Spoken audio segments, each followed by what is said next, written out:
There is a particular kind of silence that only comes after something irreversible has already happened. At 3:14 in the morning, my bedroom was dark except for the rain-streaked glow from the streetlight outside. December in Seattle does not fall softly. It presses against the windows and settles into your bones. I had been awake, staring at the ceiling, listening to water trace slow lines down the glass. When my phone lit up on the nightstand, the light felt violent in the dark. I reached for it, my fingers stiff from the cold. The name on the screen made my mouth soften before I could stop it. Evan. I opened the message. Mom, I know you paid $280,000 for this house, but my mother-in-law doesn't think it's appropriate for you to be at Christmas dinner. She wants it to be intimate. I hope you understand. Appropriate. My breath paused somewhere between my chest and my throat. Not wanted would have been clearer.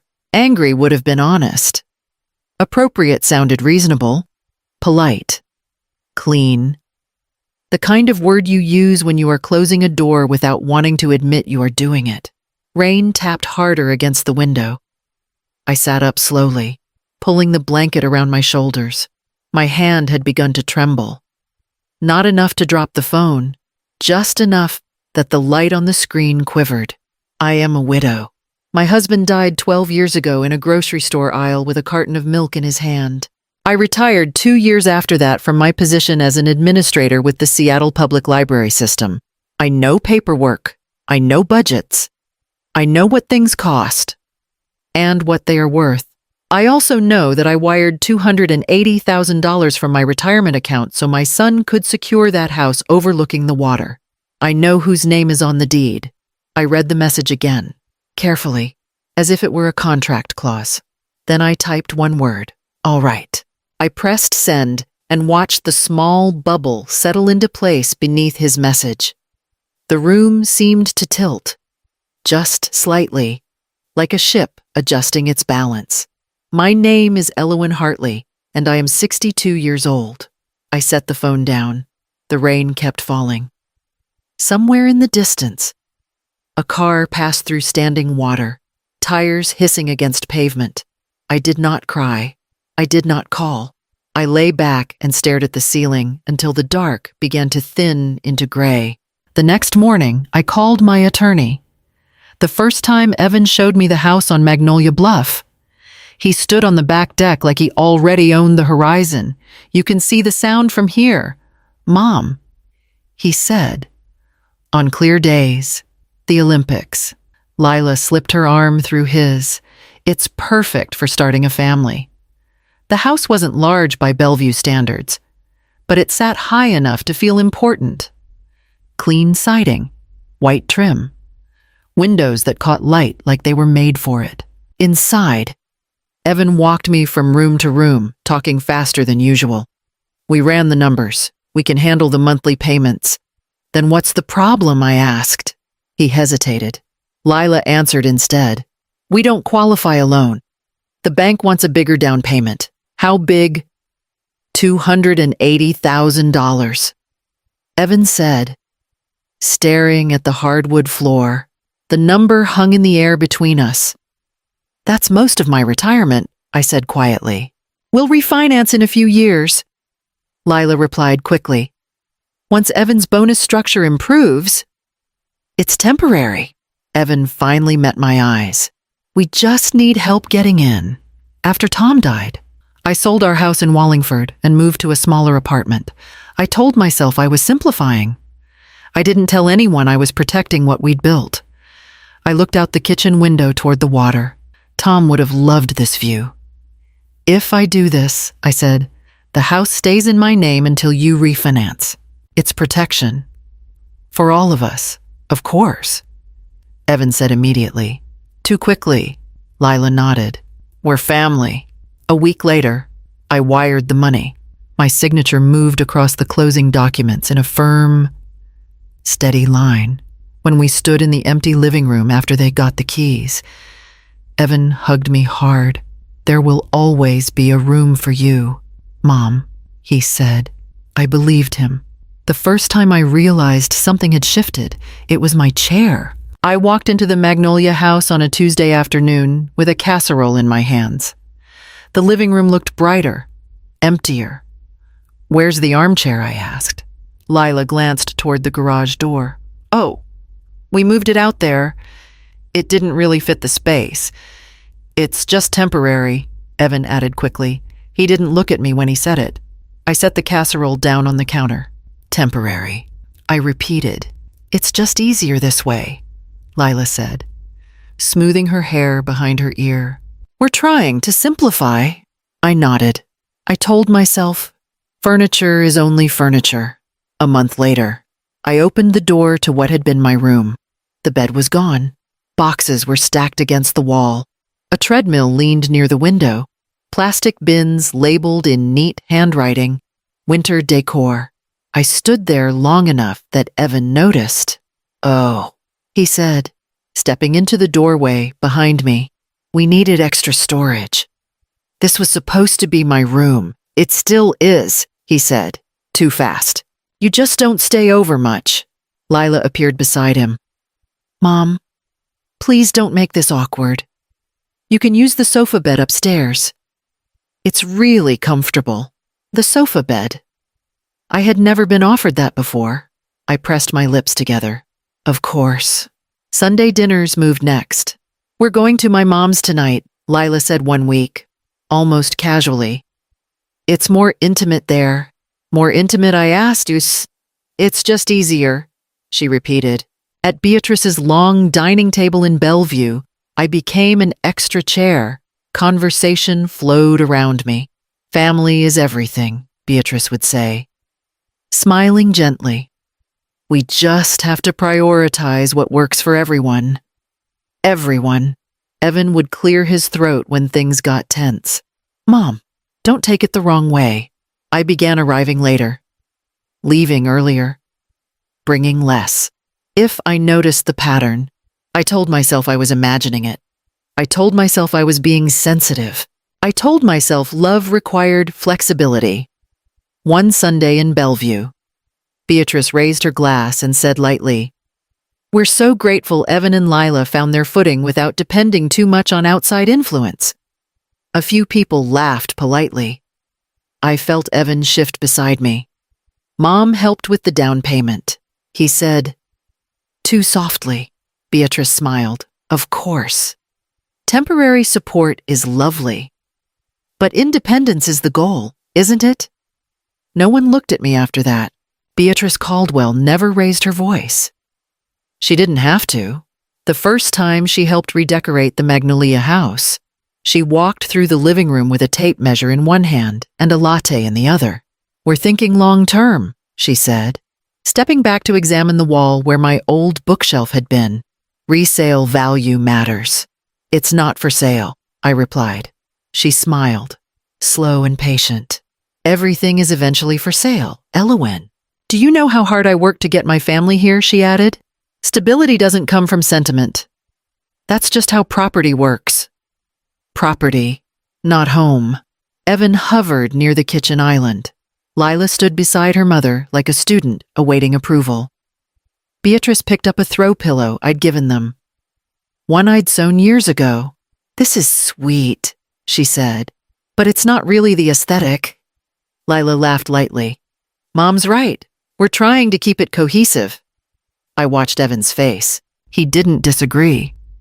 Later that evening, when Beatrice had stepped outside to take a call, I found Evan alone in the hallway.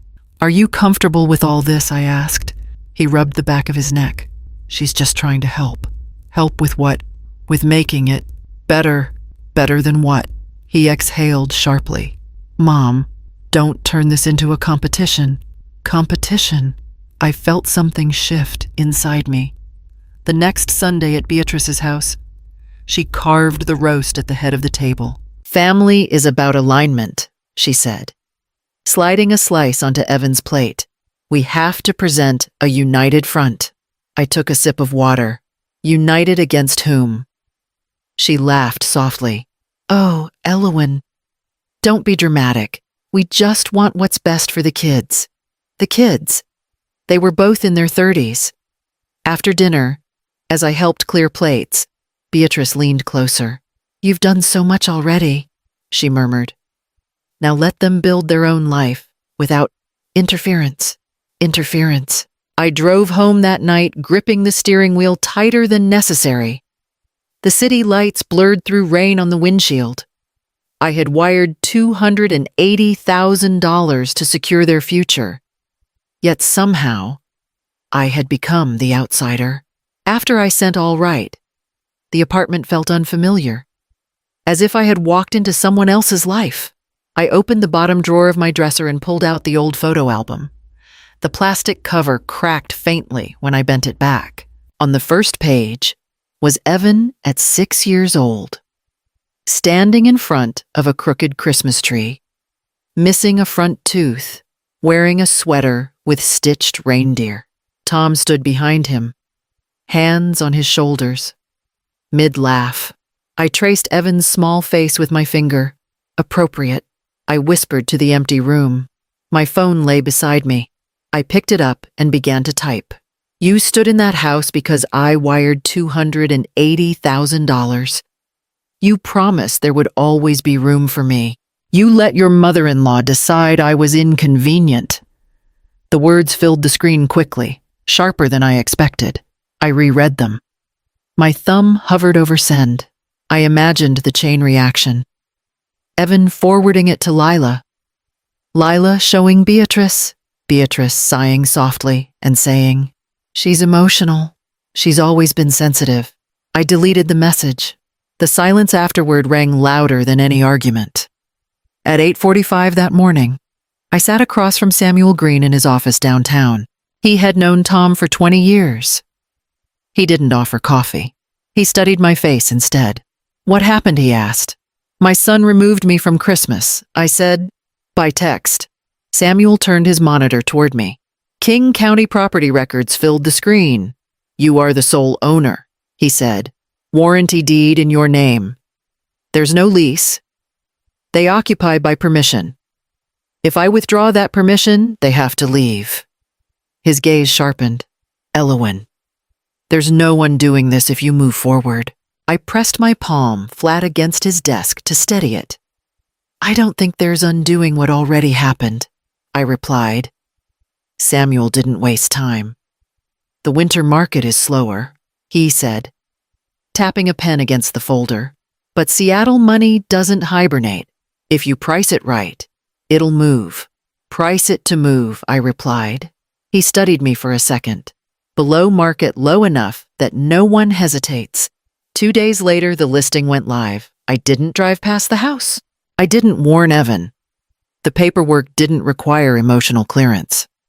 On the third afternoon, Samuel called. "We have an offer," he said. "Cash. Tech executive relocating from Austin. Closing before the end of the month. How soon do they want possession?" 30 days from notice. I stared at the rain sliding down my kitchen window. "Accept it." "Are you sure?" "Yes." There was a pause on the line. "You understand what this means?" "I do." The closing took place in a small office near Pioneer Square. The escrow officer slid forms toward me one after another. Disclosure statements, seller affidavits, transfer tax declarations. My signature appeared again and again in the same blue ink. "Initial here," the officer said. "I did." "Full signature here?" "I did." The process felt sterile, almost mundane. No raised voices, no dramatic music, just paper and ink and the quiet authority of documentation. That evening, my phone chimed with a notification from my bank. $1,100,000 deposited. The number stared back at me. My retirement restored. Equity secured. I waited for satisfaction to arrive. It didn't. Instead, there was a hollow space in my chest, as if something had been lifted and left an outline behind. I placed the printed notice to vacate into a plain envelope and sealed it. I chose the crimson dress because it didn't ask permission to be seen. The diamond earrings Tom gave me caught the light when I turned my head in the mirror. My hands were steady when I clasped them on. That surprised me. The Magnolia house glowed from the street. White lights traced the roofline. Through the front window, I could see movement shadows passing. Glasses lifting. Someone laughing too loudly. Evan opened the door before I rang twice. He was holding a drink. His smile faltered the moment he saw me. "Mom," he said. "We weren't. I won't stay long," I replied. Behind him, Lila stood near the tree, her face already tight. The air smelled like pine and roasted meat. Beatrice rose from the sofa, napkin still in her hand. "Elowyn," she said smoothly, "this is a private gathering." Private. I stepped inside anyway. The floorboards felt familiar under my heels. "I have something for you," I said, and held the envelope toward Evan. He didn't take it at first. "What is this? Open it." Lila moved closer. "Mom, can we not do this tonight?" Beatrice's voice cooled. "If there's an issue, we can discuss it after the holidays. Family shouldn't escalate things." "Family escalated it at 3:14 in the morning," I said. Evan tore the envelope open. The paper trembled slightly in his hand as his eyes moved across the page. "What is that?" Lila whispered. "It's a notice," he said. His voice thinned. "To vacate." Silence pressed in from every side. Beatrice stepped forward. "That's absurd. The house sold yesterday," I said. "Closing is complete. You have 30 days. Lila's hand flew to her mouth. "You sold it." "Yes." Evan looked at me as if I had shifted shape. "How could you?" I met his gaze. "I gave you more notice than you gave me." "That's not the same," Lila said, tears spilling now. "This is our home. It's a property in my name." I answered quietly. "You made it clear I wasn't part of the family inside it." Beatrice's composure cracked. "You're punishing them." "On Christmas." "No," I said. "I'm ending an arrangement." Evan's shoulders sagged, as if something inside him had finally dropped. I didn't wait for more words. I turned, walked to the door, and opened it myself. The cold night air hit my face. I stepped outside and closed the door with deliberate calm. Behind it, voices rose. In my car, my pulse finally caught up with me. I sat there with the engine off. For 1 full minute, I almost went back. My hand reached for the door handle. I imagined knocking, saying, "Forget it," starting over. Then I pictured the word appropriate glowing on my phone. My hand fell back to my lap. My phone began ringing before noon on Christmas Day. "You blindsided us," Evan said the first time I answered. "I informed you legally on Christmas Eve." "You informed me at 3 in the morning. He went quiet, then you didn't have to go nuclear." I hung up and let the next calls go to voicemail. Evan's voice came first. "Mom, please, we can fix this. We can talk to the buyer. You don't have to do this." I listened without responding. An hour later, Beatrice. "This is vindictive," she said, every syllable controlled. "You've embarrassed them. Family doesn't weaponize property. Weaponize. As if paperwork were a loaded gun." I deleted the message. 2 weeks later, Samuel confirmed the transfer had recorded with King County. The new owner had delivered formal notice. Everything clean, everything legal. Evan called again. I answered this time. "We found a place," he said. His voice sounded different, less certain, more measured. "In Renton." "That's good," I replied. "It's small," he said. Then, softer. "We had to sell some furniture. It wouldn't fit." I thought of the Magnolia dining table. "Beatrice hasn't called," he added. "Not since we moved." "You'll manage." There was a pause. "The rent is higher than we expected." "You'll manage." I repeated. He exhaled sharply. "You don't have to sound so calm." "I am calm." Silence stretched. "We move next week," he added. I had to fix a leak under the sink today.